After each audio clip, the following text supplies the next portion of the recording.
समय तुम्हारा जा रहा है, ये समय दोबारा नहीं आना, फिर नहीं मिलेगा। इसलिए इस समय का सदुपयोग करो।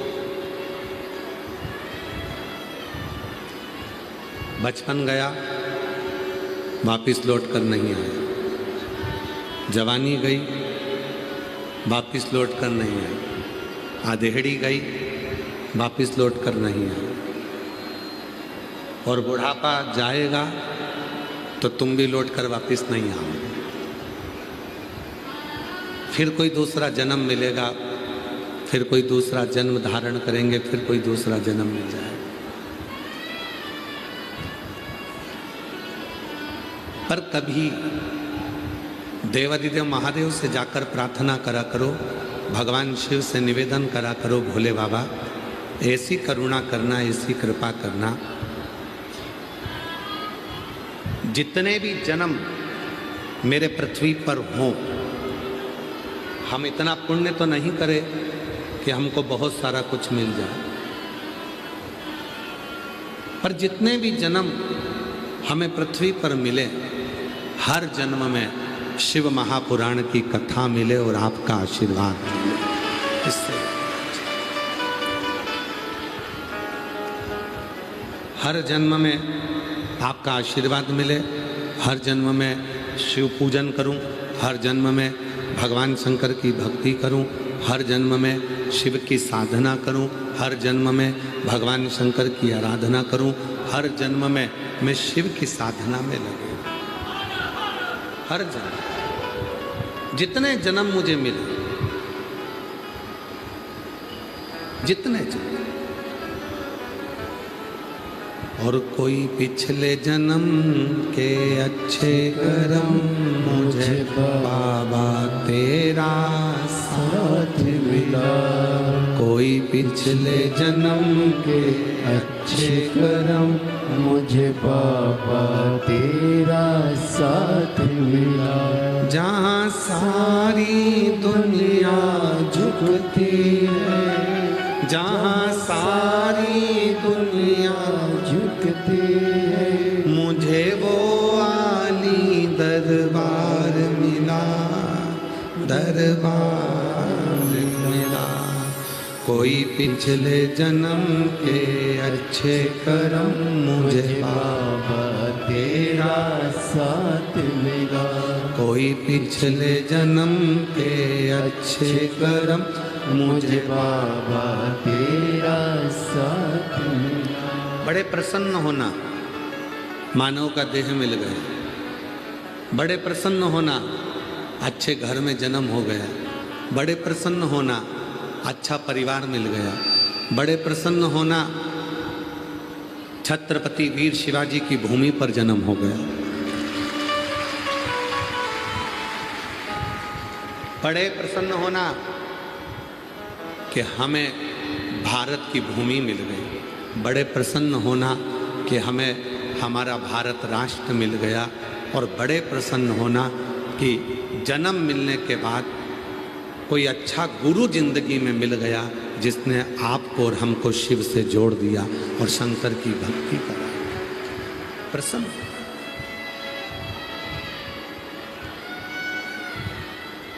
अच्छा बनना और अच्छा होना, दोनों में बहुत अंतर है। दोनों में अंतर है। अच्छा बनने में भी अंतर है और अच्छा होने में भी अंतर है।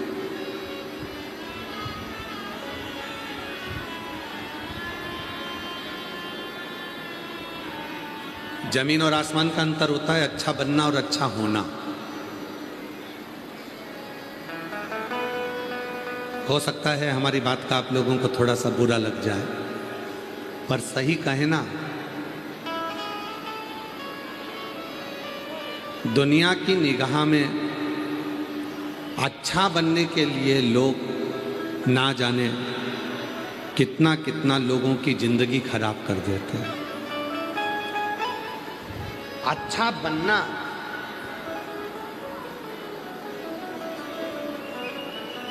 दूसरे का बुरा कर दिया, खुद को अच्छा बनाकर सामने रख दिया।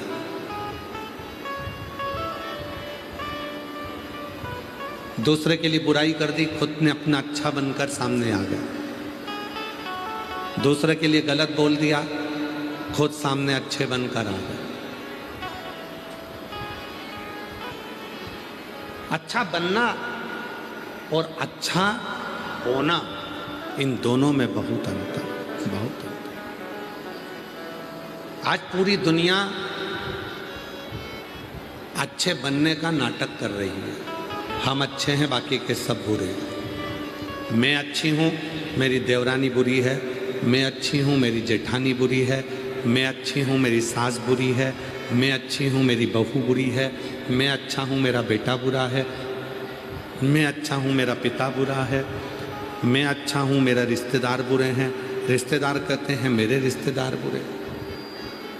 हम अपने आप को अच्छा दिखाना चाहते हैं, अच्छा बनने का नाटक करना चाहते हैं, और उसके लिए हम ना जाने कितने कितने लोगों का दिल दुखा देते हैं। कितने लोग, फिर भी हम जिंदगी में अच्छे नहीं बन पाते। एक है अच्छा बनना और दूसरा है अच्छा होना। अच्छे बनने के लिए तुम्हें करोड़ों रुपए खर्च करना पड़ते हैं। अच्छा बनने के लिए तुम्हें बहुत दिखावा करना पड़ता है। अच्छा बनने के लिए तुम्हें ना जाने कितने कितनों के दिल दुखाना पड़ते हैं। अच्छा बनने के लिए ना जाने कितनों की टांग खींचकर तुम्हें नीचे पटकना पड़ता है, तब तुम दुनिया के सामने अच्छे बन पाते हो। पर अच्छा होना, इसमें कुछ खर्च नहीं होता। अपने आप को आपने सुधार लिया तो सब आपको अच्छे नजर आना प्रारंभ हो जाते हैं। सब आपको श्रेष्ठ दिखने लगते हैं, सब अच्छे नजर आने लगते हैं। अच्छे बनना कठिन है, पर अच्छे होना सरल। अच्छे होना सरल। आज व्यक्ति कर क्या रहा है? अच्छे बनने का नाटक कर रहा है। एक की बुराई करता है, उसको नीचे गिराता है। दूसरे की बुराई करता है, उसको नीचे गिराता है। तीसरे की बुराई करता है, उसको नीचे गिराता है। चौथे की बुराई करता है, उसको नीचे गिराता है। सबकी बुराई कर कर खुद सामने ऐसा प्रस्तुत होता है कि मैं सबसे अच्छा, मेरे बराबर कोई नहीं हो सकता। जो मैं कर रहा हूं मेरे बराबर कोई नहीं कर सकता। कितनों को नीचे गिराया, कितनों को नीचे पटक दिया, कितनों के लिए गलत बोल दिया, कितनों के लिए तुमने अपशब्द कहा, केवल अच्छे बनने के लिए कि मैं अच्छा हूं, ये दिखाना है।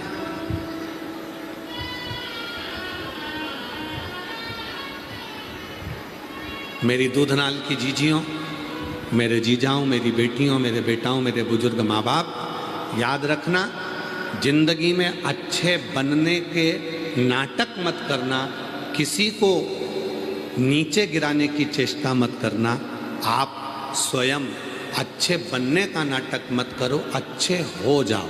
और जब तुम अच्छा होना प्रारंभ कर दोगे तो दुनिया सब अच्छी नजर आने लगेगी, तुमको कोई बुरा नहीं, कोई तुमको बुरा नजर नहीं आएगा। लोग गाली देंगे, आपको अच्छा लगेगा क्योंकि आप अच्छे हो।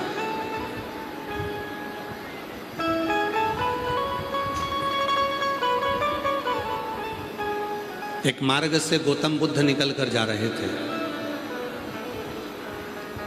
किसी ने उनको अपशब्द कह दिए।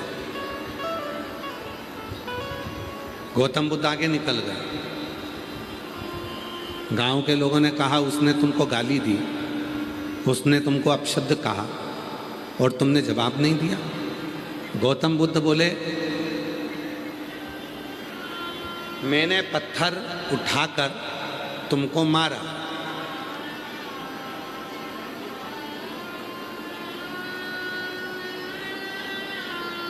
तुम निकल गए, पत्थर लगा ही नहीं। जब पत्थर मार रहा था तुम सामने खड़े रहते, पत्थर को कैच कर लेते, या वो पत्थर तुम्हारे सिर में लग जाता, शरीर में लग जाता, तो चोट लगती ना, पर पत्थर मार रहा हूँ और तुम निकल कर चले जा रहे हो, तुम्हें ना पत्थर तुमने कैच करा, ना पत्थर को तुमने पकड़ा, ना तुम्हारे शरीर में लगा, क्योंकि तुम तो निकल कर चले गए। उसी तरह गौतम बुद्ध बाबा का चरित्र कहता है कि अगर कोई गाली दे रहा है, अपशब्द कह रहा है, ताना दे रहा है, आड़ा टेढ़ा बोल रहा है, लांछन लगा रहा है, आप पर उंगली उठा रहा है, आपके लिए गलत गलत बातें बोल रहा है, अगर आप उसको ले ही नहीं रहे हो, आप तो अपना कर्म करते करते आगे बढ़ते चले जा रहे हो, तो वो गाली आपको लगेगी नहीं। वो अपशब्द आपका कुछ नहीं बिगाड़ सकता। कोई दुनिया का व्यक्ति कितनी भी आप पर इल्ज़ाम लगा दे, कोई दुनिया का व्यक्ति चाहे कितने भी आप पर उंगली उठा दे, चाहे दुनिया का व्यक्ति आपको कुछ भी कह दे, आप अगर उसको ले ही नहीं रहे हो, आप उसको देख ही नहीं रहे हो, आप तो अपना कर्म करने में लगे हो। अपना कर्म करो।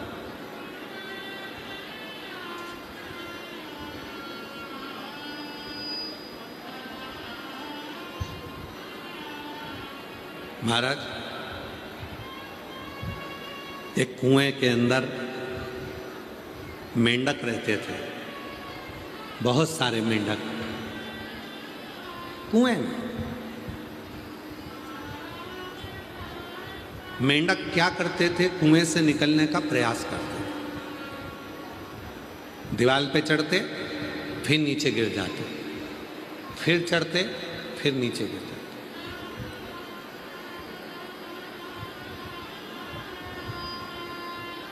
मेंढक दीवार पर बार बार चढ़ते हैं, बार बार नीचे गिरते हैं। सभी मेंढकों ने विचार कर लिया कि अब अपन ऊपर नहीं चढ़ेंगे, जब बार बार गिरना ही है तो ऊपर क्या चढ़ना। उसी मेंढक में एक मेंढक ऐसा था जो धीरे धीरे धीरे धीरे धीरे धीरे धीरे धीरे दीवार पर पूरा चढ़ गया। नीचे वाले चिल्लाते रहे, गिर जाएगा, उतर जा, गिर जाएगा, उतर जा। मेंढक नीचे नहीं उतरा। क्यों नहीं उतरा? और मेंढक आखिरी में बिल्कुल ऊपर पहुंच गया। कारण केवल इतना सा था, वो मेंढक जो ऊपर चढ़ रहा था वो बहरा था, सुन नहीं सकता था, इसलिए किसी की नहीं सुन रहा था।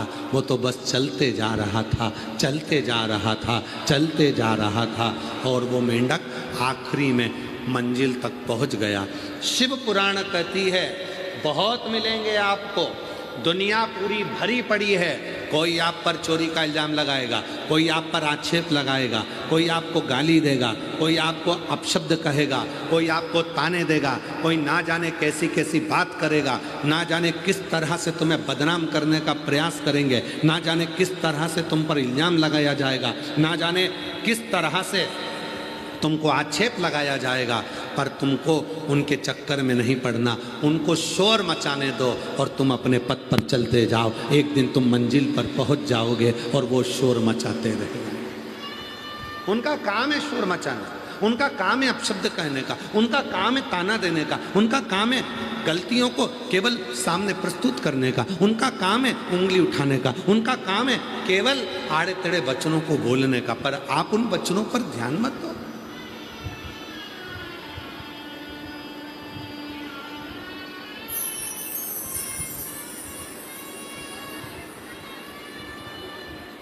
घर में कितने कमरे हैं आपके? उत्तर दीजिए जल्दी जल्दी।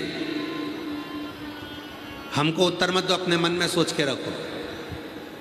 आप सबके घर में कितने कमरे हैं? 2 तो होंगे, 1 तो होगा, 3 होंगे, किसी के 2 होंगे, किसी के 4 होंगे, किसी के ऊपर होगा, किसी का नीचे होगा। कमरे बहुत सारे, किसी के 1, किसी के 2, किसी के। और प्रत्येक, जब कमरे बहुत सारे होते हैं तो घर में एक बड़ा, घर के अंदर एक बड़ा कमरा जैसा बनाया जाता है, जिसमें सोफा सेट रखा रहता है, टीवी लगी होती है, टेबल रखी होती है, मेहमान आते हैं उसी में बैठते हैं। उसको क्या कहते हैं? हॉल। क्या कहते हैं? हॉल। अरे जम के तो बोलो जरा, क्या बोलते हैं? हॉल। प्रत्येक घर में एक हॉल होता है, पर घर में रहने वाले को हर एक व्यक्ति का हाल मालूम ही नहीं रहता है। घर में हाल जरूर है, पर घर में जितने लोग रह रहे हैं उनका क्या हाल है ये किसी को नहीं मालूम। फिर वो हाल होने का फायदा क्या, उसका लाभ?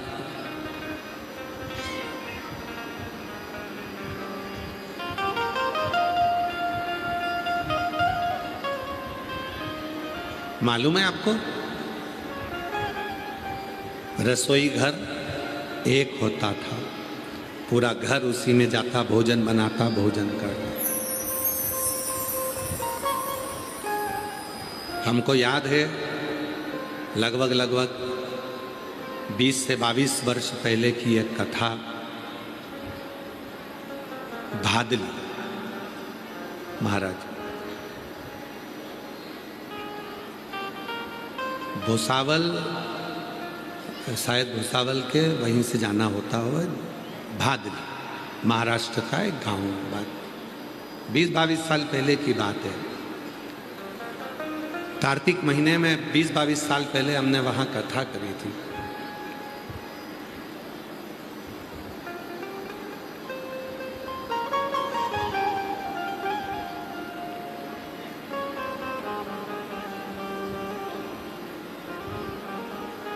कथा के बाद में अनाउंसमेंट हुआ कि आज भंडारा है। हमने कहा चलो जरा भंडारे का दर्शन करिए। आए जाकर दर्शन करा तो वहां केवल सब्जी बन रही थी, केवल भाजी सब्जी, बैंगन आलू टमाटर की सब्जी बनी थी, केवल सब्जी और कुछ नहीं। हमने जाकर पूछा भैया तुमने अनाउंस करा है भंडारा है, फिर केवल सब्जी अकेली बनी, रोटी? तो उन्होंने कहा गुरुजी चलो हम आपको दिखाते हैं रोटी कहाँ बन रही है। नारखेड़े जी दत्तात्रेय सोपान नारखेड़े जी, उन्होंने उस कथा को कराया था। औरंगाबाद छत्रपति संभाजी नगर वाले, उस समय पर औरंगाबाद नाम था, अब छत्रपति संभाजी नगर, उन्होंने उस कथा को कराया था। तो दत्तात्रेय सोपान नारखेड़े जी हमको लेकर गए, उनकी धर्मपत्नी भी साथ में चली और हमको दिखाया कि भादली के जितने गांव में घर थे, हर घर के बाहर ईंट रखकर मिट्टी का चूल्हा बनाकर 3-3, 2-2 माताएं जो उस घर में रहती हैं और जो मेहमान आए थे वो सब मिलकर आटा उसन कर रोटी बना रहे थे। रोटी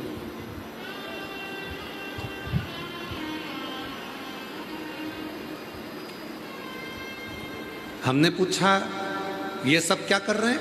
सबके दरवाजे के बाहर रोटी बन रही है, सबको 3-3 किलो आटा दे दिया गया कि रोटी बनाकर लाना है भंडारा। सब 3-3 किलो आटा लेकर चले गए, रोटी बना रहे हैं। तो हमने कहा नारखेड़े जी अगर रोटी इनको ही बनाना है तो फिर भंडारे में आकर क्यों खाना है? तो नारखेड़े जी ने कहा कि गुरुजी घर में तो रोज रोटी खाते हैं, पर कभी अपने हाथ की रोटी बनाकर जब दूसरे को खिलाते हैं तो उसका जो लाभ मिलता है वो जीवन का सुख देता है, वो जीवन का सुख देता है।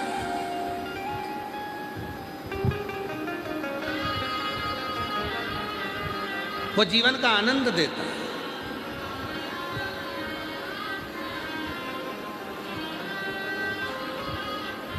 यहाँ क्या करते हैं लोग, हमने देखा दूधनाल गांव के इस कथा के पंडाल में जब भोजन भंडारा चल रहा था, भंडारे में लोग अपने हाथ से सेवा कर रहे थे, अपने हाथ से कुछ बन जाएगा, कुछ कर देंगे तो ना जाने इतने लोगों के मुख में जाएगा तो हमारा कल्याण हो जाएगा, हमारा कल्याण।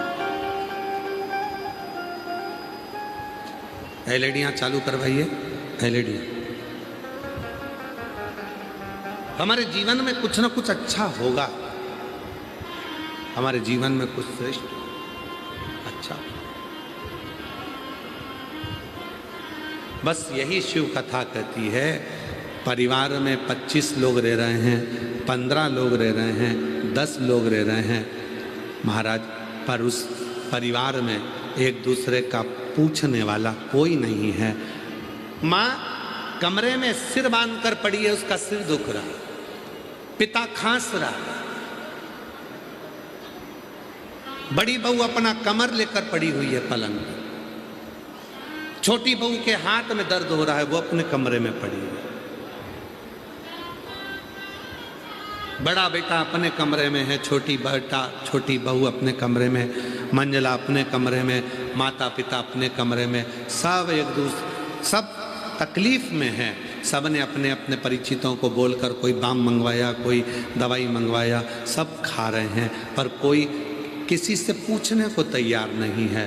महाराज शिव पुराण की कथा कहती है, आप किसी को दवा नहीं दे सकते मत दो, आप किसी को कुछ नहीं दे सकते मत दो, पर अपने घर में रहने वालों से 1 मिनट जाकर बैठकर थोड़ी सी बात कर कर कहो, मम्मा तकलीफ है, बेटा तकलीफ है, बहू कुछ हो गया क्या बेटा। बड़ी भले कितना भी झगड़ा है, कितनी भी लड़ाई है, पर जाकर बैठकर थोड़ी सी तो बात करो। जब बात करोगे तो जरूर उसका आधा बुखार, उसका आधा दर्द, उसकी तकलीफ आदि अपने आप समाप्त हो जाएगी, जब तुम प्रेम से बोलना प्रारंभ करो, जब तुम प्रेम से बोलना प्रारंभ।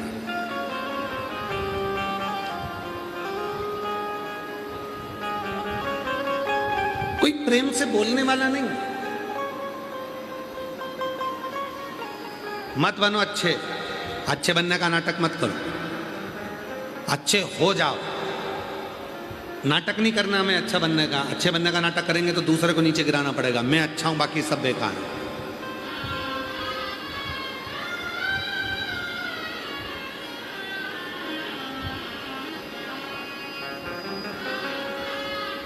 पूरी सोशल मीडिया को उठाकर देखना,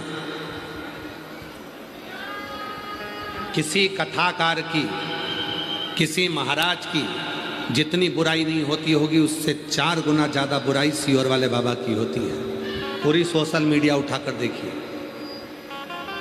पूरा यूट्यूब सोशल मीडिया उठाकर देखना, जो मिलेगा बस उंगली उठाने वाला मिलेगा। सीहोर वाला बाबा ऐसा, उन्होंने ऐसा करा, उन्होंने वैसा करा। फिर भी इस व्यासपीठ ने कभी किसी के लिए कुछ नहीं कहा। क्यों? क्योंकि आप अच्छे तो जगत अच्छा है। परमात्मा ने उनको जैसा जन्म दिया है वो वैसा ही करो। आप अच्छा कर्म करते चलो। पत्थर मारने वाला पत्थर मारेगा, तुम रुकना मती, चलते जाना। गाली देने वाला गाली देगा, आप चलते जाना। अपशब्द कहने वाला अपशब्द कहेगा, चलते जाना। गुस्सा कितनी देर का आता है? आप में से कोई ऐसा व्यक्ति बता दो जिसके चेहरे पर 24 घंटे गुस्सा रहता हो। कोई व्यक्ति ऐसा पैदा नहीं हुआ संसार में कि उसके मुख पर 24 घंटे गुस्सा रहे। गुस्सा आएगा, ठंडा होगा। दूध में उफान आएगा, ठंडा होगा। फिर उफान आएगा, फिर ठंडा होगा। फिर उफान आएगा, फिर ठंडा होगा। क्रोध, एक जैसा क्रोध किसी के शरीर पर नहीं रहता महाराज, बाद में वो ठंडा होता है। गुस्सा कितनी देर का आता है? 5 मिनट का, 10 मिनट का। 10 मिनट के गुस्से में तुम अंदर गए, तलवार लाए, सिर काट दिया। अंदर गए, डंडा लाए, सिर में मार दिया। अंदर गए, 10 मिनट के गुस्से में आकर तुमने किसी को कुछ चक्कू मार दिया, तलवार मार दिया। अब वो 10 मिनट लगे चक्कू मारने में, और वो व्यक्ति चला और गया, और उसके बाद में 10 साल तक माथे में, दिमाग में वो केस लड़ता रहा। क्रोध 10 मिनट का आया था।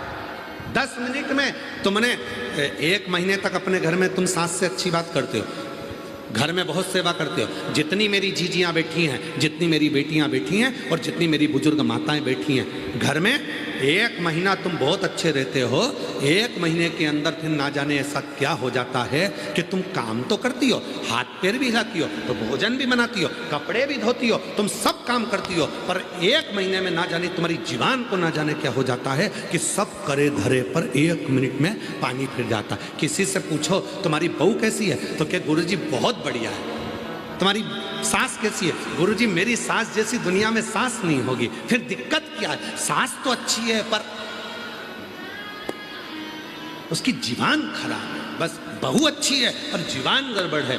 जिसने भी बोला वो काम करती है, बच्चों को संभालती है, रोटी बनाती है, टिफिन बनाती है, हमको डॉक्टर के ले जाती है, हॉस्पिटल ले जाती है, गाड़ी चला लेती है, मेरी बहू पढ़ी लिखी है, मेरी बहू काम कर लेती है, सब करती है बहू, पेंटिंग करे, रंगोली डाले, सिलाई करे, कढ़ाई करे, सब करे, पर बस एक ही काम बुरा है, सब काम अच्छा है, बस उसकी जीवान बुरी है। एक महीने 2 महीने में ऐसा बोल जाती है कि 2 महीने का करा धरा पे पानी फिर जाता है। जब जीवान इतनी तकलीफ दे रही है तो एक काम करो ना, इस जीवान को थोड़ा सा कंट्रोल करना प्रारंभ करो। सबको अगर कुछ चिड़चिड़ाहट आ भी जाए, गुस्सा आ भी जाए, कितना भी क्रोध आ भी जाए, तो भी अपने कमरे में चले जाओ, चुप होकर भगवान का भजन कर कर सीहोर वाले बाबा को गाली देना प्रारंभ कर दो, अपशब्द कहना प्रारंभ कर दो, ताने देना प्रारंभ कर दो।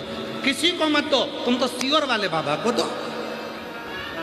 तुम्हें गुस्सा आए, सीहोर वाले बाबा को अपशब्द को, तुम्हें ताना देना सीहोर वाले बाबा को दो, तुम्हें गाली देना सीहोर वाले बाबा को दो। तुम किसी को मत दो, तुम तो हमको दो ना, पर तुम हमको गाली दे दो, हमको अपशब्द कह दो। हमारी तो आदत हो गई है सुनने की, तो तुम हमको अपशब्द बोलो, पर अपने घर में तुम प्रेम से रह लो, अपनी वाणी की शुद्धता के साथ रह लो, अपनी जिह्वा की शुद्धता के साथ।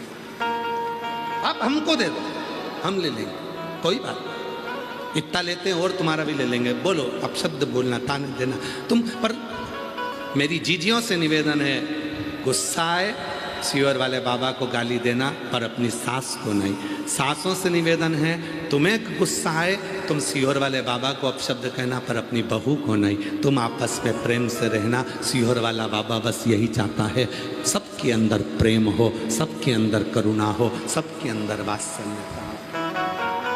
तुम हमारी बहन हो। शायद दुनिया में एक ही कथाकार होगा जो रिश्ते के साथ कथा करता, और वो सीहोर वाला बाबा। आप हमारी जीजी, आप हमारे जीजा, आप हमारी बेटी बेटा, हमारे बुजुर्ग माँ बाप, ये संबंध है आपका और हमारा। और कोई भाई अपनी बहन को दुखी नहीं देख सकता, कोई भाई अपने माता को, अपनी बेटी को दुखी नहीं देख सकता। इसलिए खुश रहो, प्रसन्न रहो।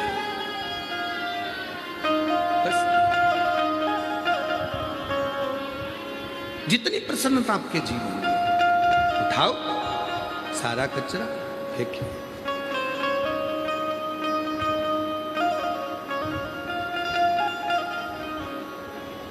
धाराशिव जिले के रहने वाले हो, उमरगा तहसील गांव का तो नहीं मालूम हमको, दूध नाल का, कि यहाँ कचरे की गाड़ी आती कि नहीं आती हमको नहीं मालूम, पर उमरगा में तो आती हो। बोलो बोलो, आती कि नहीं आती? उमरगा तहसील में रोज सुबह कचरे की गाड़ी आती है, आवाज लगाती है,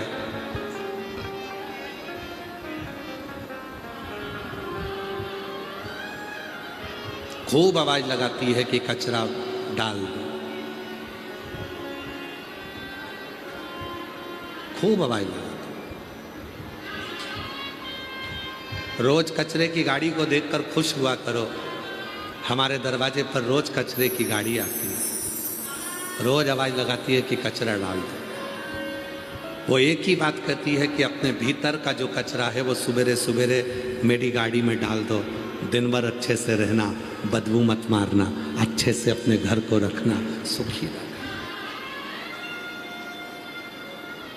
रोज कचरे की गाड़ी आती है, रोज आवाज लगाती है, रोज कहती है, रोज कहती है।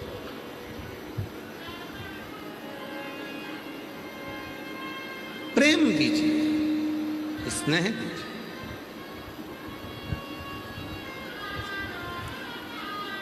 हम हमारे बाबा से रोज कहते हैं, बाबा उन बेटियों की कभी परीक्षा मत लेना। हम हमारे बाबा से रोज कहते हैं, बाबा उन बेटियों की कभी परीक्षा मत लेना जिनके गले लगने वाला कोई नहीं हो। बाबा जो तुम पर भरोसा करते हैं, तेरे आश्रित होकर जीते हैं, बाबा उनकी ज्यादा परीक्षा मत लेना। जो तेरे मंदिर में आकर एक लोटा जल चढ़ाता है, उसके अंदर मन में कुछ तो दुख होगा, तभी तो तेरे दरवाजे पर आया है। उसकी परीक्षा ज्यादा मत लेना, उसकी परीक्षा ज्यादा मत लेना। जब वो जल चढ़ाने आए, हम जानते हैं किसी किसी की फाइल बड़ी मोटी होती है, काम नहीं सलटता, पर जब वो जल चढ़ाने आए तो उसके दुख को मिटाना, उसके दुख।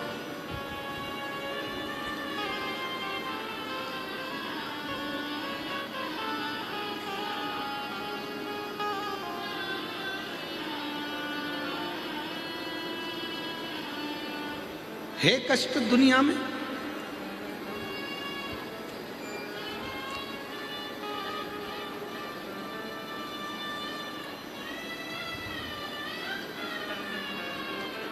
एक पिता ने अपने बेटे से कहा कि तू नीट की तैयारी कर, डॉक्टर बनेगा,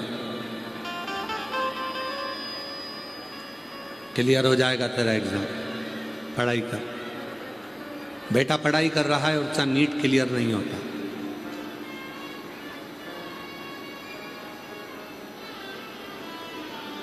एक दिन बेटे ने अपने पिताजी से कह दिया कि तुम भी तो कुछ करो।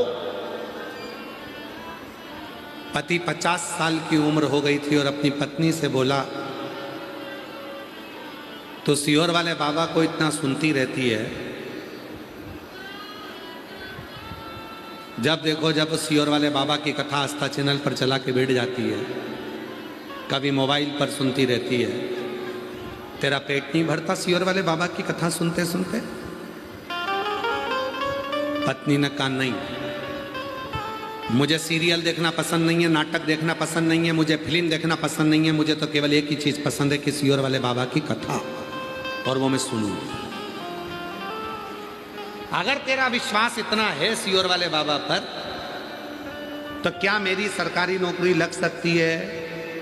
पत्नी हंसकर बोली, 50 साल के हो गए और तुम सरकारी नौकरी की बात कर। बेटा बात करे कि हाँ नीट क्लियर करना है तो बाबा कराए, परंतु तुम्हारी तो 50-55 की उम्र हो रही और तुम सरकारी नौकरी की बात कर। घूम फिर कर बेटा आया और बेटे ने कहा, मम्मी तू जब कहती है कि सियोर वाला बाबा सब कुछ कर सकता है, तो पापा की 50-55 में सने मत जा, इतना भीड़ है, 3 किलोमीटर पैदल चलना पड़ेगा, रोड पर गाड़ी खड़ी कर दी जाएगी, पार्किंग में खड़ी कर दी जाएगी, पैदल पैदल इतना धूप है, गर्मी है, कहाँ जाएगी, कहाँ बैठेगी? फिर भी उसको मालूम है कि मेरा बाबुल है मेरा शिव, मेरा पिता है मेरा शंकर, और यदि मेरा बाबुल, मेरा शंकर, मेरा शिव, मेरा पिता,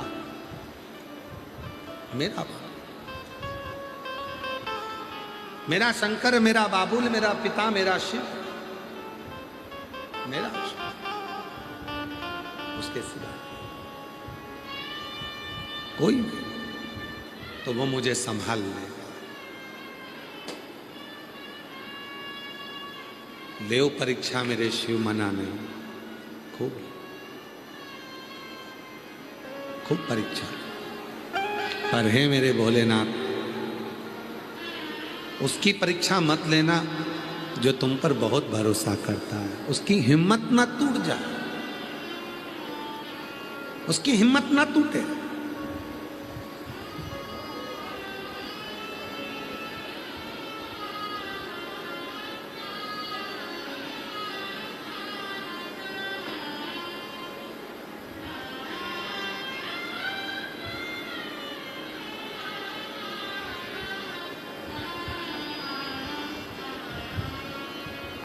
जो में होती पवन बसंती, झोंका बन कर आती,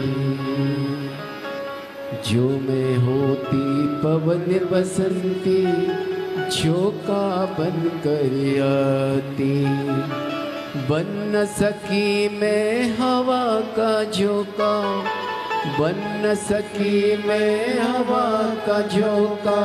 ये मेरी मजबूरी सीहोर वाले से मिलना बड़ा जरूरी, ओ सीहोर वाले से मिलना बड़ा जरूरी, मिलना बड़ा जरूरी। कई चीजियों के मन का भाव है, एक बार जाकर तो बैठूं, कथा तो सुनूं। मैंने सुना है उसके दरबार से कोई खाली नहीं गया, देता है वो। एक लोटा जल चढ़ाने पर सारी दुखों को हर लेता है वो। एक बार जाऊं। मिलना बड़ा जरूरी, हाँ मिलना बड़ा जरूरी, मिलना बड़ा जरूरी, हो मिलना बड़ा जरूरी। ओ सीहोर वाले से मिलना बड़ा जरूरी, ओ काशी वाले से मिलना बड़ा जरूरी, ओ सीहोर वाले से मिलना बड़ा जरूरी, ओ काशी वाले से मिलना बड़ा जरूरी, ओ मिलना बड़ा जरूरी, हाँ मिलना बड़ा जरूरी, मिलना बड़ा जरूरी, ओ मिलना बड़ा जरूरी, ओ मिलना बड़ा जरूरी, हाँ मिलना बड़ा जरूरी, ओ मिलना बड़ा जरूरी, ओ मिलना बड़ा जरूरी, ओ सीहोर वाले से मिलना बड़ा जरूरी, ओ काशी वाले से मिलना बड़ा जरूरी, ओ उज्जैन वाले से मिलना बड़ा जरूरी, ओ उज्जैन वाले से मिलना बड़ा जरूरी। जो मैं होती पवन बसंती झोंका बन कर आती, जो मैं होती पवन बसंती झोंका बन कर आती, बन न सकी मैं हवा का झोंका, बन न सकी मैं हवा का झोंका, बन न सकी मैं हवा का झोंका, बन न सकी मैं हवा का झोंका। ये मेरी मजबूरी, ओ सीहोर वाले से मिलना बड़ा जरूरी, ओ सीहोर वाले से मिलना बड़ा जरूरी, ओ काशी वाले से मिलना बड़ा जरूरी, सीहोर वाले से मिलना बड़ा जरूरी, ओ मिलना बड़ा जरूरी, हाँ मिलना बड़ा जरूरी, मिलना बड़ा जरूरी, ओ मिलना बड़ा जरूरी, काशी वाले से मिलना बड़ा जरूरी, ओ सीहोर वाले से मिलना बड़ा जरूरी।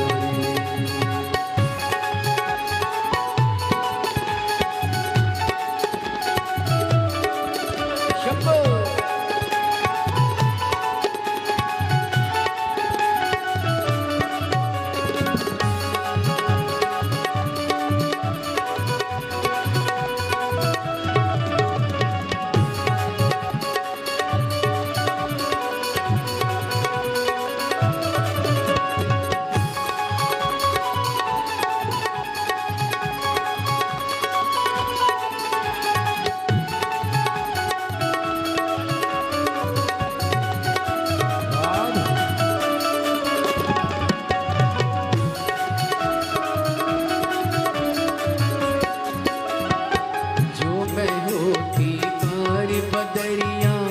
छम छम नीर बहाती।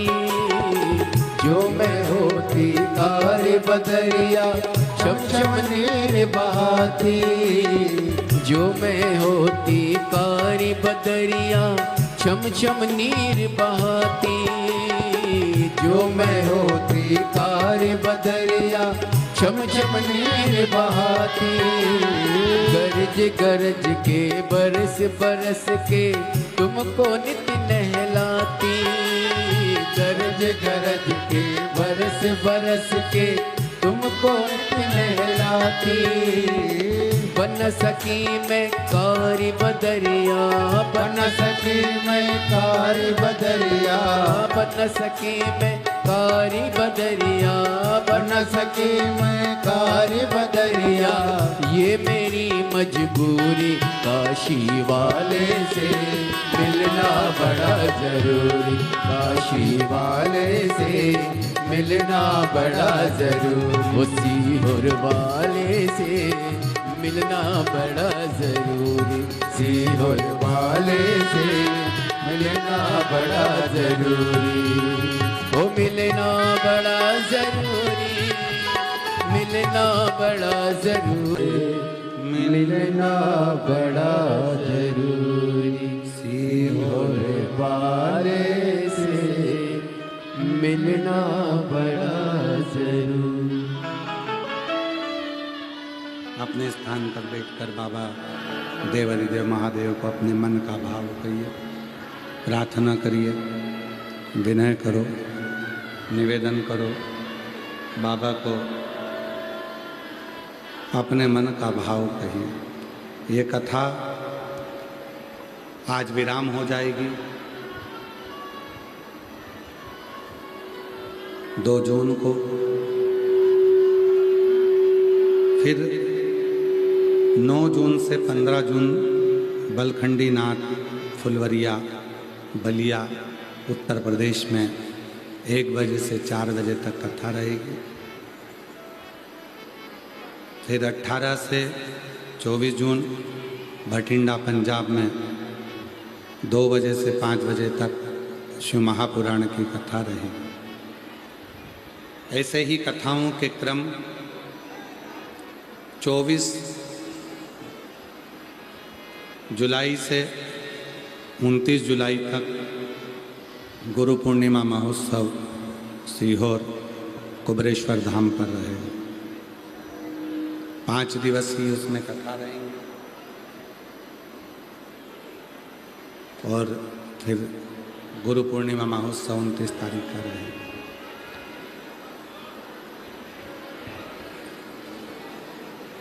बाबा को अपने मन का भाव कहिए, हृदय से प्रार्थना करिए, निवेदन करिए, विनय करिए। जहाँ जगह मिले वहाँ बैठकर बोलिए। आज कथा का विराम दिवस है। कहते हैं मेहमान जाते जाते अपने घर के बच्चों को कुछ देकर जाते हैं। उसी तरह भोलेनाथ जी की ये कथा विराम होती है। 7वें दिन ये कुबरेश्वर बाबा जो पोथी के रूप में सीहोर से आते हैं, 7 दिन जहाँ रहते हैं वहाँ खूब भंडार भरते हैं। और जब जाते हैं तो ये कुबरेश्वर बाबा की ये पोथी यहाँ से जाते जाते आप लोगों को भी कुछ ना कुछ देते हुए जरूर जाते हैं। इसलिए दुनिया के लोग 6ठे दिन की कथा को शिवरात्रि कहते हैं और 7वें दिन बाबा से अपने मन की बात करते हैं। हृदय से बाबा को अपने मन का भाव करते हैं। प्रार्थना करिए, विनय करिए, निवेदन करिए, साथ में बोलिए और बाबा को अपने मन का भाव करिए।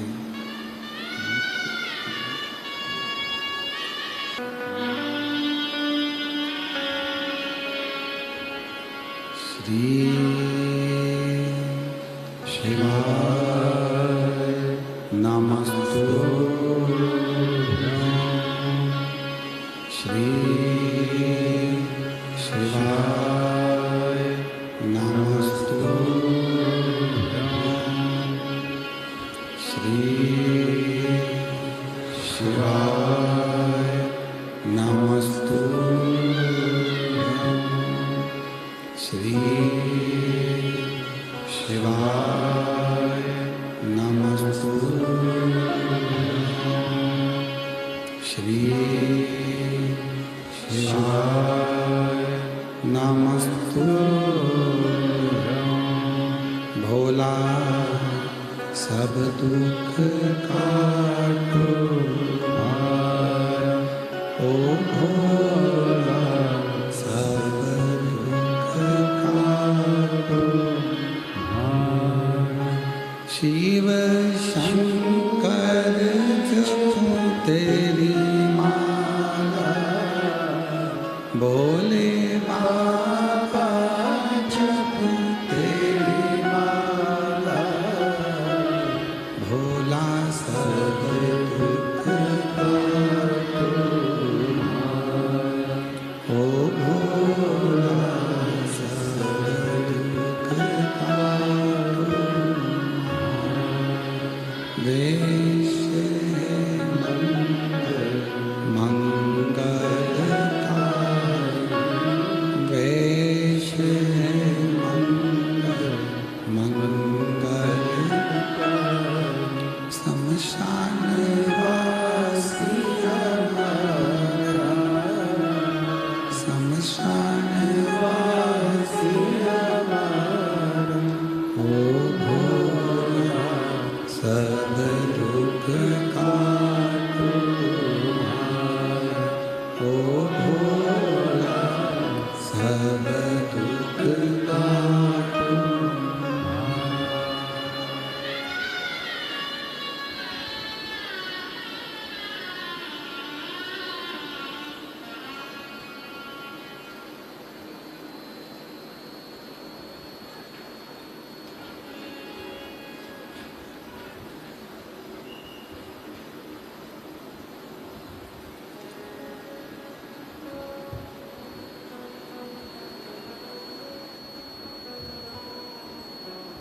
बाबा देवादिदेव महादेव भगवान शिव वरदानी त्रिकालदर्शी कैलाशी विनाशी भगवान शंकर की पवित्र कथा कर रहे हैं। शिव महापुराण की कथा वर्णन कर रही है। शिव तत्व कह रहा कुछ देर का क्रोध आता है, कई सालों की सजा करा जाता है।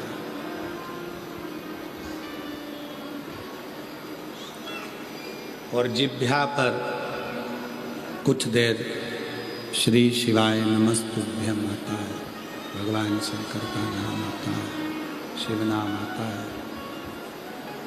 जिह्वा पर भगवान शंकर का नाम आता है, शिव नाम आता है और जीव का कल्याण करा जाता है।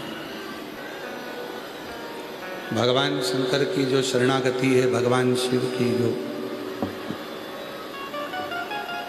भक्ति है, नाम स्मरण नाम उच्चारण, भगवान शिव की जो अविरल भक्ति है, वो किसी न किसी रूप में सुख प्रदान करती है, आनंद देती है। महाराज शिव कथा कहती है, भगवान शंकर का चरित्र कहता है, शिव पुराण कहती है। एक बार भगवान देवादिदेव महादेव बैठे हुए थे और माँ जगत जननी जगदम्बा अम्बा पार्वती जी ने भगवान शिव के नेत्रों को हाथों से बंद कर दिया।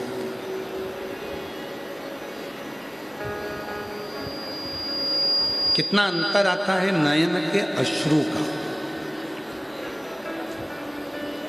शिव जी के नयन से एक अश्रु गिरे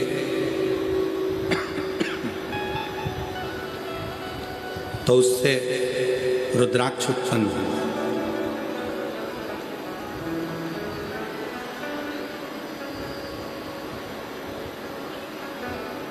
और शिवजी के एक नयन अश्रु से अंध का सुर पैदा हुआ। दोनों में बहुत अंतर है। वो अंधकासुर, वो भी शंकर भगवान के नयन अश्रु से उत्पन्न हुआ है, और वो रुद्राक्ष भी शिव के नयन अश्रु से प्रकट हुआ।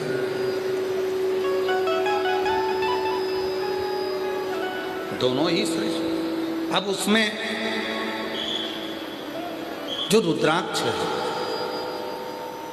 एक मुखी से लेकर 21 मुखी तक रुद्राक्ष होते हैं। शिव महापुराण की कथा में एक मुखी से लेकर 14 मुखी रुद्राक्षों का वर्णन है, और स्कंद पुराण में एक मुखी से लेकर 21 मुखी तक रुद्राक्ष का वर्णन।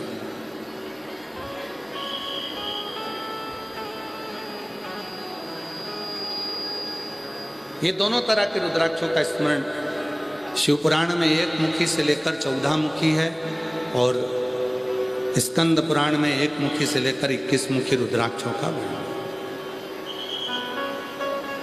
कैसा होता है रुद्राक्ष का पेड़, रुद्राक्ष का पौधा, रुद्राक्ष का वृक्ष? जैसे रुद्राक्ष का जो फल होता है ना, जैसे बेर होता है, बेर खाते हो आप लोग? बोर खाते हो? जैसे बेर होता है, ऐसे ही कच्चा जो बेर होता है, उस कच्चे बेर की तरह ही गोल रुद्राक्ष का फल होता है। जब वो अंदर पूरा पक जाता है, तब फिर उसको तोड़कर पानी में उसको गलाकर उसको धोया जाता है। तो जैसे बेर के ऊपर बेर होता है खाने का, फिर अंदर गुठली होती है, उसी तरह ऊपर का जो खोल होता है उसको पानी से खूब धोते हैं, खूब धोते हैं, तब वो ऊपर की खोल निकल जाती है, और अंदर अंदर का फल जो रह जाता है वही रुद्राक्ष कहलाता है। वही रुद्राक्ष।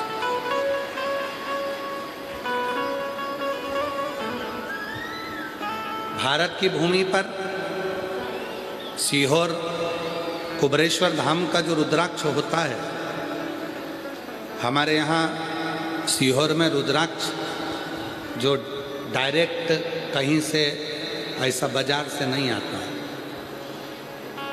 सीहोर का जो रुद्राक्ष होता है वो गंडकी रुद्राक्ष होता है।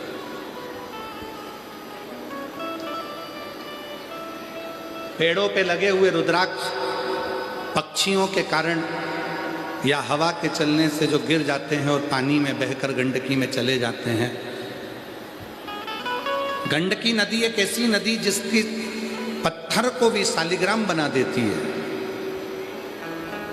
वो रुद्राक्ष ऐसे कैसे ही बोरों में भरा कर आते हैं, फिर सीहोर में उनको बाबा धाम पर रोज प्रतिदिन जब रुद्राक्ष महोत्सव आता है तब उसको पूरा धोया जाता है।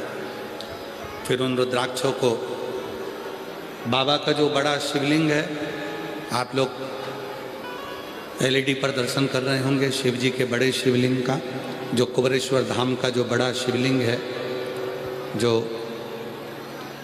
कंक्रीट का सीमेंट का बना हुआ, उसी के नीचे कुबरेश्वर बाबा का छतरी है। उसी के नीचे कुबरेश्वर बाबा का शिवलिंग है। उसी शिवलिंग पर पूरा की पूरा रुद्राक्ष समर्पित किया जाता है। बाहर रुद्राक्ष का एक अलग शिवलिंग बना दिया जाता है जिसका सब भक्त दर्शन करते हैं, और भीतर बाबा का आप देखें एलईडी में आपको जो दिख रहा है, जैसे ये गेट दिखता है नीचे से अंदर जाने का, उसी तरह भीतर एक छतरी है, उस छतरी में एक शिवलिंग है। उसी शिवलिंग पर संपूर्ण रुद्राक्ष समर्पित है। सीहोर का जो रुद्राक्ष है वो बाजार में कभी नहीं बिकता। आप कितनी भी मार्केट में से रुद्राक्ष ले लो, सीहोर का रुद्राक्ष नहीं मिलेगा कुबरेश्वर धाम। ना ही कोरियर करा जाता है, ना ही बेचा जाता है, ना ही भेजा जाता है। आप आओ, कंकर शंकर की पूजन करो, और पूजन कर कर अपना हाथ आगे कर कर रुद्राक्ष लो, और उस रुद्राक्ष को लेकर जाओ, तांबे के कलश में गलाकर शिव को चढ़ाकर अपने जीवन को सार्थक बोल।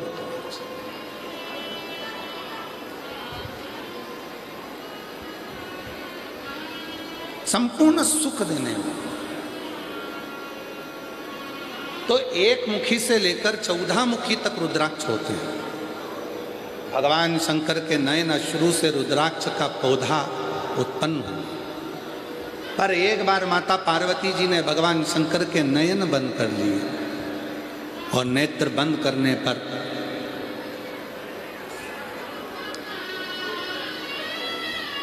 आप लोगों ने खूब सुंदर लिखा है, अभी ना जाओ छोड़कर, ये दिल अभी भरा नहीं। हम कथा विराम से पहले आप लोगों से मिलेंगे जरूर। आ जाओ, ले आओ पत्र, ले आ जाओ, आ जाओ, ले आओ, ले आओ। रोते नहीं, आ जाओ, रोइए नहीं, आओ।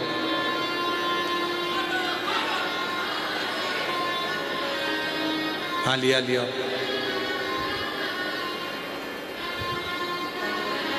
रोइए नहीं, अच्छे खुश होकर आओ। बाबा फिर बुलाएगा, फिर आएंगे कथा करने के लिए। शिव की उदारता फिर होगी।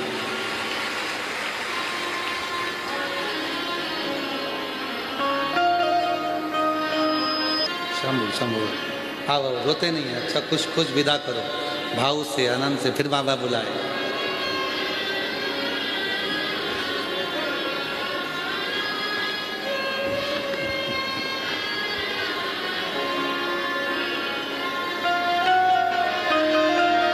शिव तत्व कहता है, भगवान शिव की भक्ति करते हैं। माँ जगज्जननी जगदम्बा ने शिव जी के नेत्रों को बंद किया, नयन से अश्रु गिर गए। वो जो अश्रु गिरा, उससे एक बालक ने जन्म ले लिया, जिसका नाम अंधकासुर हो गया। शिवजी ने देखा बालक जन्मा। शंकर भगवान ने कहा, पार्वती तुमने इस बालक को अपनी गोदी में उठा रखा है, क्यों? पार्वती जी कहती हैं, ये मेरा पुत्र है, ये मेरा बेटा है। शिवजी कहते हैं, तुमने इसको पुत्र मान लिया? हाँ, पर इसको उठाओ, समुद्र में फेंक दो, क्योंकि ये मेरे नेत्र बंद करने के बाद प्रगटा। इसको समुद्र में डाल, समुद्र में डाल। पार्वती जी रोने लगी कि ये मेरा पुत्र है, ये मेरा पुत्र है, मैं इसको जमीन समुद्र में कैसे डाल सकती हूँ? समझाया बाबा भोलेनाथ ने। समुद्र में जैसे ही डाला, हिरण्याक्ष ने उस पुत्र को पालना पोसना प्रारंभ कर दिया। हिरण्याक्ष के प्राण चले गए वराह भगवान के द्वारा, और वो अंधकासुर उपद्री हो गया। ब्रह्मा जी का तप किया, वर मांगा, हमको वर दीजिए। क्या वर चाहिए? हमें वर दो, हमारे प्राण ना छूटे। ब्रह्मा जी ने कहा, संसार में जन्म लेने वाला व्यक्ति यही सोचता है कि मैं मरूं ना, पर मरना तो निश्चित, प्राण तो जाएंगे, आए हो तो जाना। गुलाब जामुन खाओगे तो भी जाओगे, बादाम खाओगे तो भी जाओगे, ब्यूटी पार्लर जाओगे तो भी जाओगे, नी जाओगे तो भी जाओगे, जाना तो सब। पर जाने से पहले, मृत्यु की सैया पर सोने से पहले शिव महापुराण की कथा कहती है, अपने जीवन में ऐसा कर्म कर कर जाना कि ये शरीर रहे चाहे ना रहे, पर तुम्हारे जाने के बाद लोग तुम्हारा स्मरण करते रहें कि वो था तो जीवन में कुछ अच्छा कर गए, कुछ अच्छा। संत तुकाराम जी, संत ज्ञानेश्वर जी, संत नामदेव जी, मुक्ताबाई, मीरा, कर्मा, ध्रुव, प्रहलाद, रामकृष्ण परमहंस जी, स्वामी विवेकानंद जी, श्री चैतन्य महाप्रभु जी, श्रीमद् वल्लभाचार्य जी, श्री रामानुजाचार्य जी, श्री निम्बारकाचार्य जी। भारत की भूमि के ऐसे ऐसे संत हुए हैं, भारत की भूमि के ऐसे ऐसे संत हुए हैं जिन्होंने केवल धर्म का प्रचार किया, भगवान की भक्ति का प्रचार किया। और आज भले वो हमारे बीच में ना हो, पर उनकी दी हुई भक्ति, उनके दिए हुए उपदेश आज भी हमारे जीवन को कृतार्थ करते चले जाते हैं और सबका उद्धार करते चले। भले ना हो, संसार सागर में से सबको जाना है, सबके प्राण छूटेंगे, सब जाएंगे, पर निवेदन है जाने से पहले कुछ ऐसा कर्म कर कर चलो कि अपने जीवन की सार्थकता सिद्ध हो। सार्थकता सिद्ध हो।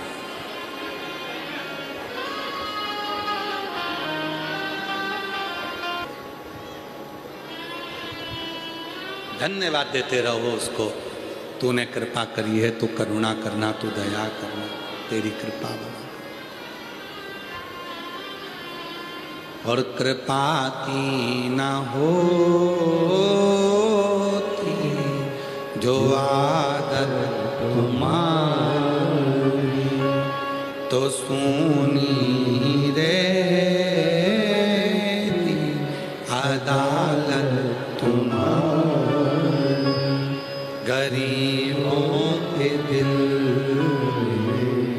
जगा तुम न पाते, तो किस दिल में होती इबादत तुम्हारी, तो किस दिल में होती इबादत तुम्हारी। तेरी कृपा है जो तूने मुझे अच्छी जगह बिठाया, अच्छी। अंधकासुर कर रहा है, ब्रह्मा जी का तप करा कि मैं मरूंगा नहीं, पर ब्रह्मा जी ने कहा मरना निश्चित है, 7 तालों में भी बंद हो जाओगे तो भी मौत तो आएगी। जहां लिखा होगा वहां तुमको जाना, जहां लिखा होगा वहां तुम्हें जाना। कल ही एक न्यूज़ पढ़ रहे थे, तो उस न्यूज़ में आशीष हमको बता रहे थे कि कहीं एक लड़की स्नान करने गई और वो गहरे पानी में चली गई। पानी का बहाव तेज था, उसको बचाने के लिए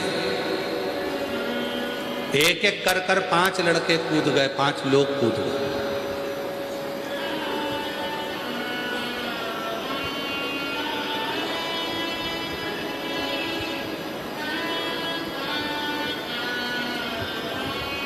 लड़की तो बच गई, 5 निपट गए। लड़की बच गई, वो 5 जो थे बचाने के लिए जो गए थे, वो लोग, वो बच्चे, वो बुजुर्ग उसी जल में बहकर चले। 5 के प्राण छूट गए, 5 समाप्त हो। कल आशीष पूछ रहे थे ये कैसी लीला है गुरुजी। हमने कहा ये सब समय का फेर होता है, जिसका जहां लिखा हुआ होता है। जिस लड़की को बचाने के लिए कूदे थे वो 5 वो पानी में बह गए और वो लड़की सेफ निकल कर आ गई, अच्छी निकल कर। जहां लिखा है जिसका वहां पहुंचना, लिखा हो।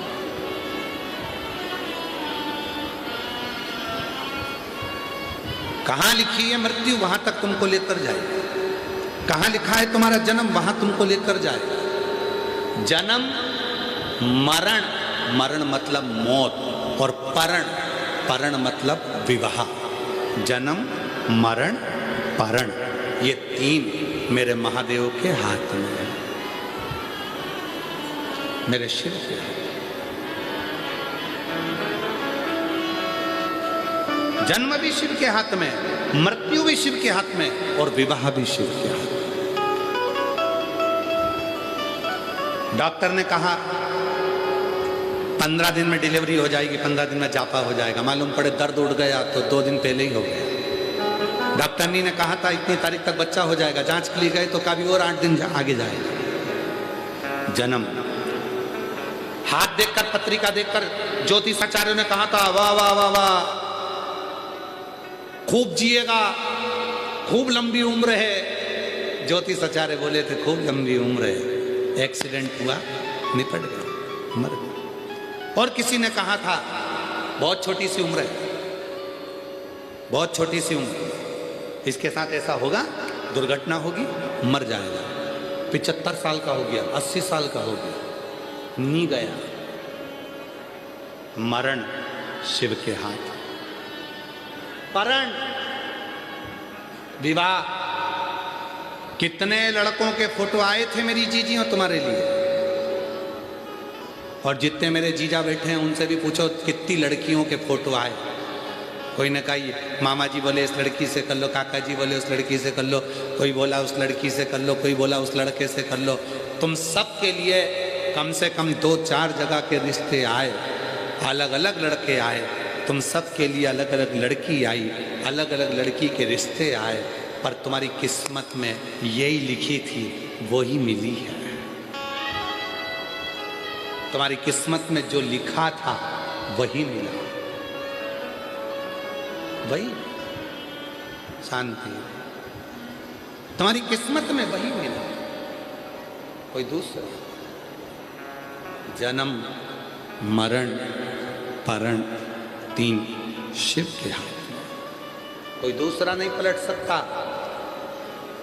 मार्कंडे बाबा की जब उम्र कम थी तो उनके पिताजी ने कह दिया लगा शिव जी की आराधना, वही उम्र बढ़ा सकते हैं। विवाह नहीं हो रहा अच्छी जगह, लगा शिव की आराधना। बच्चा नहीं हो रहा, लगा शिव की आराधना, लगा। कई माताएं बैठी हैं जिनके पत्र हम नहीं पढ़ पाए, क्योंकि कथा भी रहती है तो पत्र इतने पढ़ नहीं पाते। कई माताएं बैठी हैं जिनको 14 साल में, 7 साल में, 5 साल में, 4 साल में, 3 साल में, 8 साल में, 10 साल में, 12 साल में भगवान ने बच्चे दिए।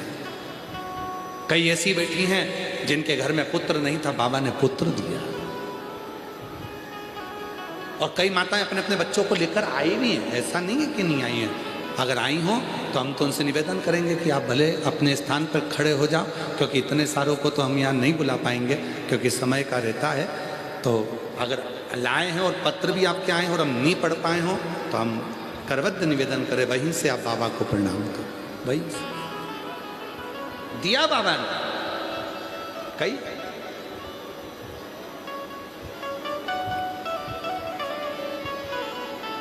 शिव कृपा, जन्म, मरण, परण शिव के हाथ। अंधकासुर मरना तो पड़ेगा, निश्चित है। ब्रह्मा जी ने कह दिया कि मृत्यु आएगी, तो अंधकासुर ने कह दिया अगर मौत ही आना है तो मुझे वर दे दो, जिस दिन मैं अपनी माँ को गलत दृष्टि से देखूंगा उसी दिन मेरे प्राण छूटे। क्योंकि अंधकासुर के हिरण्याक्ष ने अंधकासुर को कह दिया था कि तेरी कोई माँ नहीं है, तेरी कोई माता नहीं है। पर अंधकासुर को यह नहीं मालूम था कि मेरा जब शिवजी के नेत्र श्रु से जन्म हुआ तो माता पार्वती ने मुझे पुत्र मान लिया था, अपनी गोदी में ले लिया था। अंधकासुर को यह मालूम नहीं था।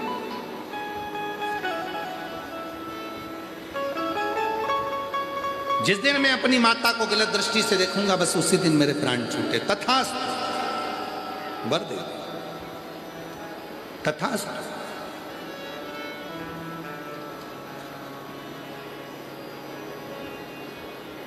कभी कभी श्राप सुनकर भी लोग प्रसन्न हो जाते हैं। श्राप, दशरथ जी का चरित्र याद आता है। दशरथ जी के घर में औलाद नहीं थी, संतान नहीं थी, बड़े दुखी थे, बहुत दुखी। वन में गए थे, हिरण पानी आप पीने के लिए आया था और उन्होंने आखेट करने के लिए बाण छोड़ दिया था। किसको लग गया था वो?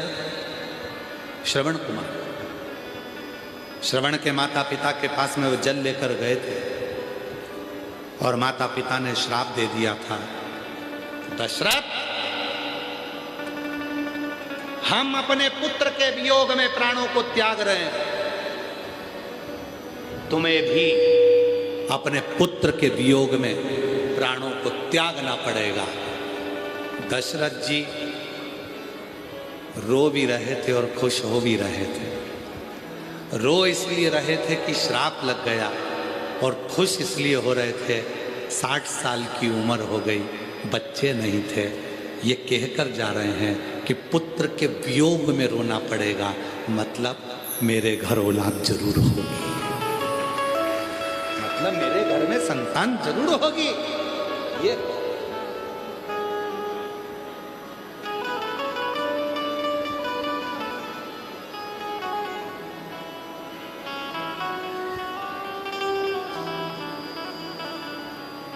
होता है। एक नौकर आया सेठ जी के पास, सेठ जी मुझे छुट्टी चाहिए। सेठ जी ने पूछा छुट्टी काहे के लिए? मेरी शादी है।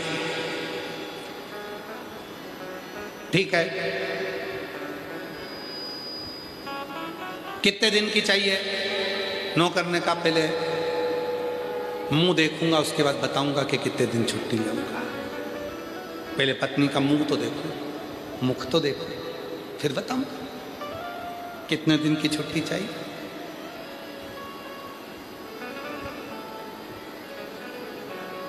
केवल ये एक प्रसंग नहीं है कि मुख देखूंगा तब बताऊंगा छुट्टी कितने दिन की चाहिए। मेरा शिव भी ऐसा ही दयालु है, अनायास करुणा करता है।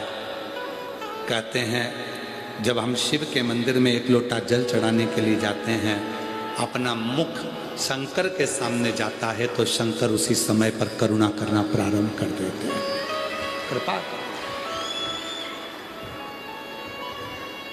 एक बिंदु में शिव समाहित है, उस बिंदु को तुम किसी भी रूप में देख लो, वही बिंदु सिंधु है, सिंधु ही बिंदु है, एक समाहित।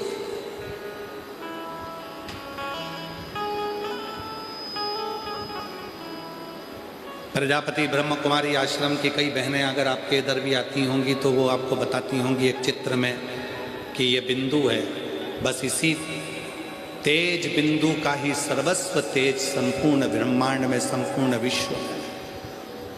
एक बिंदु से ही संपूर्ण संसार।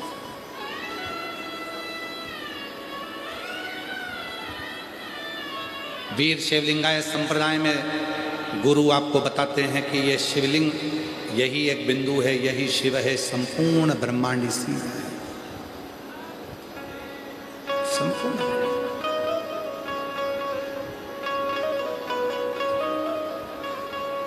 कहीं दूसरी जगह है ही नहीं। अंधकासुर वर मांग लिया, तथास्तु कह दिया, घर आया, अपने दूतों से कहा कि मुझे विवाह करना है, कोई अच्छी लड़की देखो। दूतों ने कहा जो अच्छी थी पार्वती जी वो तो शिव जी ले गए। शंकर तो शिव जी के पास क्या, मेरे पास तो राशि ठाट है, पार्वती को मैं अपना बनाऊंगा, पार्वती को मैं अपना बनाऊंगा। अंधकासुर के मन में भाव आ गया, अंधकासुर भागा पार्वती जी को देखने के लिए। देवऋषि नारद ने उनको समझाया। नारद जी बोले अंधकासुर तुझे श्राप मिला है, तूने वर मांगा है कि मेरे प्राण छूटेंगे तब जब मैं अपनी माता को गलत दृष्टि से देख लूंगा। तू समझता नहीं है, पार्वती तेरी माँ है। अंधकासुर कहता है मैं नहीं जानता कि पार्वती मेरी माँ है, मैंने। और आखिरी में अंधकासुर ने जो पार्वती माता को गलत दृष्टि से देखा, तब तो भगवान शंकर ने काल भैरव प्रकट कर कर अंधकासुर के प्राणों को हर लिया। इतना उपद्रव मचा था,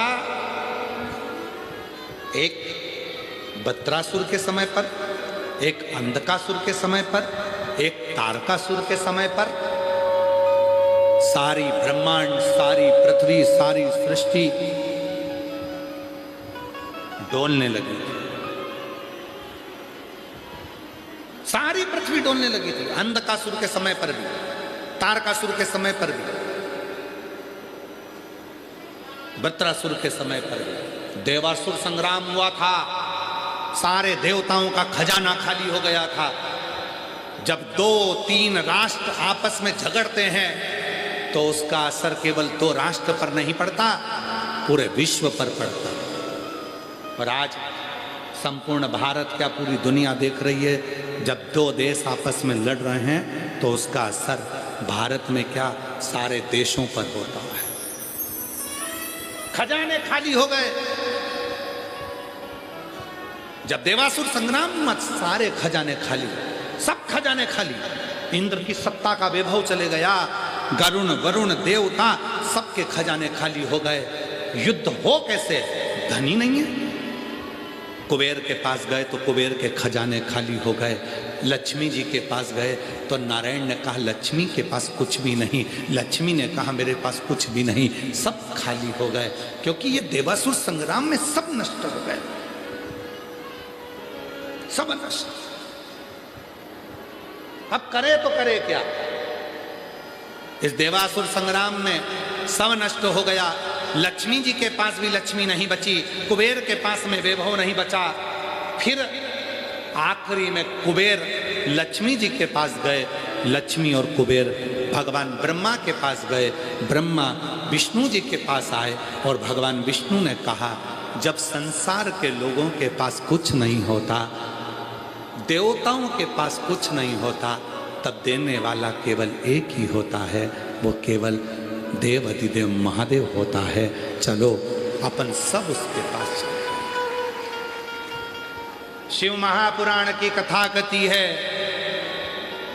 सब दूर से हताश हो जाए, कुछ भी ना रहे, तब लक्ष्मी, तब कुबेर, तब देवता, तब मनुष्य, गंधर्व, अप्सरा, किन्नर, नाग सब शिव की शरण में चले जाते हैं। देवासुर संग्राम में सब समाप्त हो गया। तब लक्ष्मी जी भगवान शंकर को पुकारने लगी, भोलेनाथ भोलेनाथ, हे शिव, हे शंकर, हे करुणा सागर। कुबेर कहने लगे कुछ भी नहीं बचा नाथ, सब देवासुर संग्राम में चले गया। इंद्र पुकार रहे थे, कुछ नहीं बचा नाथ, सब कुछ चले गया, सब कुछ समाप्त हो गया। अब आप ही हो जो लक्ष्मी को लक्ष्मी दे सकते हो, कुबेर को भंडार दे सकते हो, केवल आपके सिवा कोई नहीं है। तब भगवान शंकर सिर पर गंगा, मस्तक पर चंदा, सुंदर आभूषणों से सुसज्जित होकर भगवान शंकर सामने प्रकट हो गए। एक हाथ से लक्ष्मी को लक्ष्मी देने लगे, दूसरे हाथ से कुबेर को लक्ष्मी देने लगे और अपने 2 हाथ से आशीर्वाद देने लगे। उन्हीं का नाम कुबेरेश्वर महादेव हो गया। उन्हीं का नाम कुबेरेश्वर महादेव हो गया। उन्हीं को कहते हैं कुबेर भंडारी, कुबेरेश्वर महादेव। जो कुबेर के पास भी जब खजाना खत्म हो गया, लक्ष्मी के पास भी जब खजाना खत्म हो गया, तब वो कुबेर भंडारी अपने हाथों से लुटाना प्रारंभ कर दिया और इतना दिया कि सारा वैभव वापिस वैसा की वैसा ही हो गया, वैसा सारा खजाना। उसी को कुबेरेश्वर महादेव कहते हैं। दुनिया के लोग कहते हैं गुरुजी आप कहते हो कुबेरेश्वर महादेव, कुबेरेश्वर महादेव का मतलब क्या? जब लक्ष्मी का भी खजाना खत्म हो जाता है, कुबेर का भी खजाना खत्म हो जाता है, तब देवाधिदेव महादेव की शरण में जाते हैं। और शंकर हमेशा अपने 2 हाथों के दर्शन देते हैं, पर जब मेरे भोलेनाथ लुटाने का समय आता है, देने का समय आता है, तो अपने 4 हाथ कर लेते हैं और वो कुबेरेश्वर बाबा बैठते नहीं है, खड़े होकर लक्ष्मी और कुबेर को वैभव देते हैं। तो 2 हाथ से दर्शन करने वालों के भी भंडार भर देते हैं। वो कुबेरेश्वर, वो कुबेरेश्वर।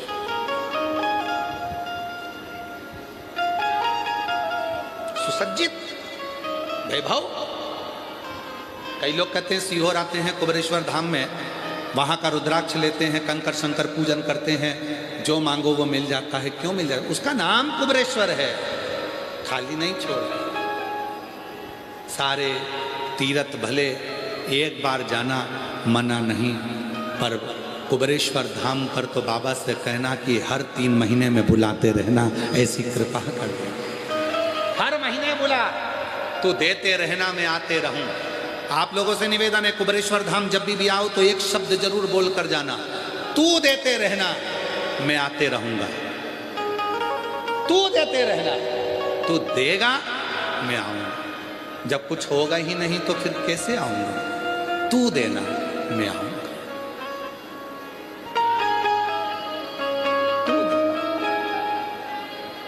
महाराज अंधकासुर के प्राणों को हर लिया काल भैरव ने, और जैसे ही प्राण हरे पार्वती मैया प्रसन्न चित्त हुई।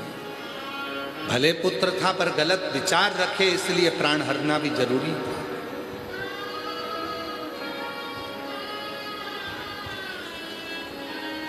महाराज वो देता है, इसलिए कुबेरेश्वर धाम पर जो लोग आते हैं, शिव पुराण की कथा में जो आते हैं, अपनी झोली पसार कर उससे विनय करते हैं। झोली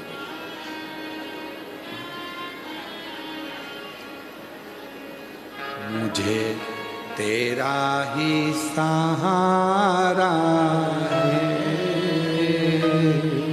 मेरे बाबा। हमारे श्री राजेंद्र आनंदराव पाटिल जी की धर्मपत्नी कस्तूरी राजेंद्र पाटिल जी ने परसों के दिन कहा था, गुरुजी पूरे 7 दिन में एक ही भजन मिला है और एक ही बार स्तुति करने का मौका मिला। आखिरी दिन की कथा में 2 भजन गाकर कम से कम हम 2 बार तो भगवान से अपने दिल की बात कह दें। इसलिए आपको छोटे रूप में इस भजन को लेते हैं। कब से खड़े हैं, हम नहीं बोलेंगे, सबको बोलना है शिव जी के सामने। कब से खड़े हैं,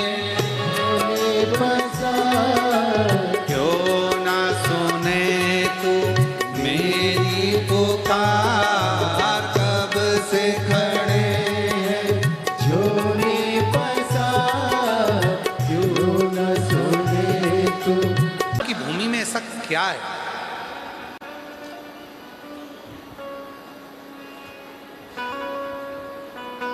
होंडा नागनाथ महाराष्ट्र में, पल्ली बैजनाथ महाराष्ट्र में, त्र्यंबकनाथ महाराष्ट्र में, भीमा शंकर महाराष्ट्र में, कृष्णेश्वर महाराष्ट्र में। ना जाने तुम लोगों ने कौन सा पुण्य करा था, तुम भी महाराष्ट्र में।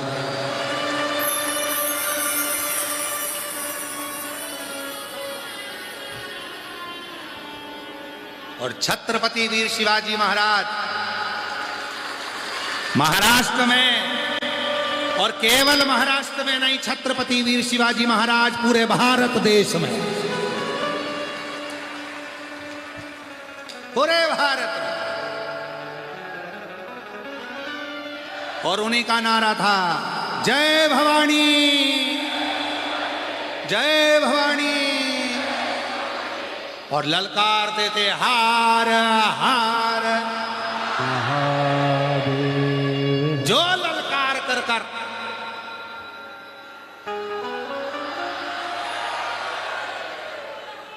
तुलजा भवानी ने जो तलवार दी थी वीर शिवाजी महाराज को, वो भवानी की तलवार लेकर, भवानी को साथ लेकर, जीजाबाई का आशीर्वाद लेकर जब दुश्मनों पर टूट पड़ते थे तो दुश्मन भी भाग जाते, सामने नहीं आते, भाग जाते। अरे बहुत बड़े बड़े वीर इस महाराष्ट्र की भूमि ने दिया, बहुत बड़े बड़े वीर।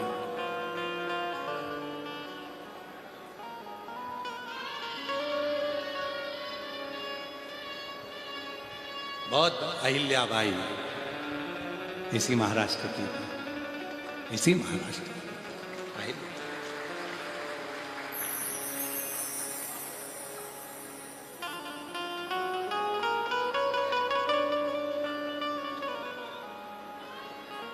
और समय बदलते बदलते फिर एक शेर और महाराष्ट्र की भूमि पर जन्मा, बाला साहब ठाकरे।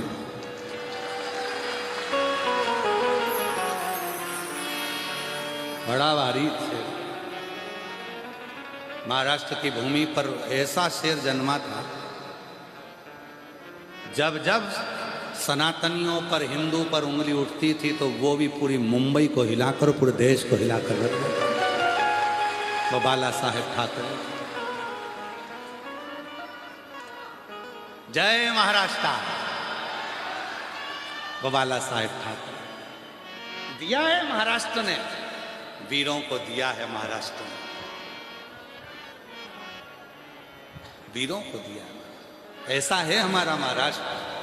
संत तुकाराम जी को दिया है महाराष्ट्र ने, संत ज्ञानेश्वर को दिया है महाराष्ट्र ने, नामदेव जी को दिया है महाराष्ट्र ने, मुक्ताबाई को, तुकाराम जी को, सबको दिया महाराष्ट्र ने। इसीलिए पूरी दुनिया में भारत की भूमि पर केवल एक ही मंदिर है कि भगवान विष्णु के सिर पर शिवलिंग है, वो हरि विठ्ठल पांडुरंग। पूरे विश्व में केवल एक मंदिर है हरि विठ्ठल पांडुरंगा का। दुनिया ने तो जमीन पर शिवलिंग को रखा, मेरे हरि विठ्ठल ने अपने मस्तक पर रखा, और अपने मस्तक पर रखा। और आज भी जब पंढरीनाथ की बारी लेकर आप लोग जाते हो, भले हरि विठ्ठल कहते हो, पर सबसे ज्यादा खुश तो मेरे शंकर होते हैं कि मेरे नारायण के लिए, मेरे नारायण। और मैं वारकरी संप्रदाय के सभी संतों को, वारकरी संप्रदाय के सभी संत महात्माओं को प्रणाम करता हूं, कीर्तनकारों को, जिन्होंने इस बारी को आज भी बरकरार रखा।